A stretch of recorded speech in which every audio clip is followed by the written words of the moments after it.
as you with India's #1 news channel, Republic TV. Our top focus continues to be on the Kerala gold smuggling scam. We've got and accessed a copy of the NIA remand copy, and there are great details now that the NIA remand copy has of how Swapna, Suresh and also the other top accused, Sandeep, had known each other from the start. In fact, there are great details of how the proceeds of crime had been kept in different branches of different banks. There are also great details of the Kingpin here. Let's also now go across to our senior news editor Shavan Sen, who's accessed this copy and is joining us live on the story. Shavan, give us details about what the NIA remand copy is stating.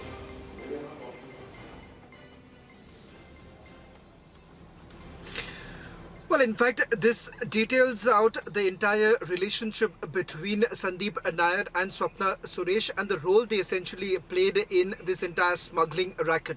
They've admitted that the entire conspiracy was hatched by them along with the co-accused. But one very important name that has been mentioned in the NIA remand copy that has been accessed by Republic TV, and that is the name of one person called Ramees. Now, Ramees, as the NIA puts it, is the main kingpin of this entire racket. In fact, Sandeep Nair and Swapna Suresh have admitted that it was Ramees who was to insist that large amount of gold to be smuggled into Kerala, and this too at a time when the pandemic is underway, and that is the reason why they believe that the economy is weak, and this is perhaps the best time that the smuggling can actually take place. Now, that is exactly what Swapna Suresh and Sandeep Nair had to tell the NIA as far as Ramees is concerned. We are also being told that Ramees is one such person who's also had political links. Having said that, there's not much mention of the same before in the NIA remand copy, because right now Ramees is in the custody of the Customs Department.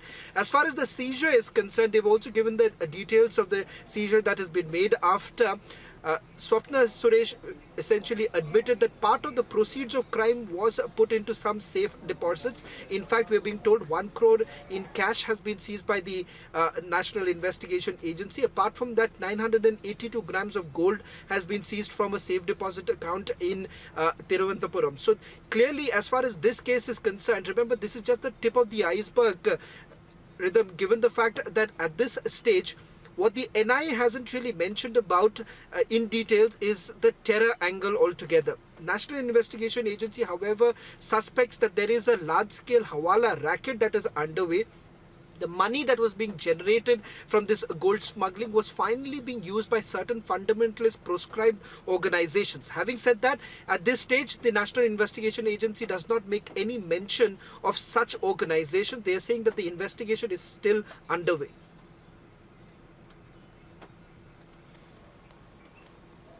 Absolutely. Now, Shavan, we also need to know more details that have just come in. Not only has the NIA now clearly said, but we've also heard a lot of details about how this money has been used for terrorist activities.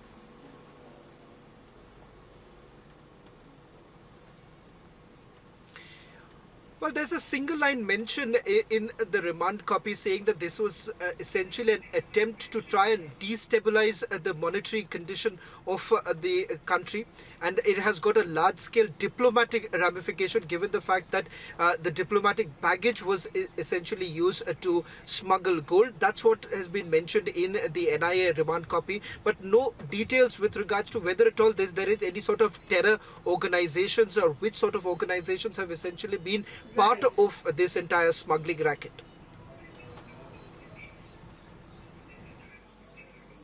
Alright, thank you, Shavan, for those details. Viewers, we slip into a quick break. News and updates on the other side. Stay on with us as we continue bringing you the breaking news, all the updates on the other side.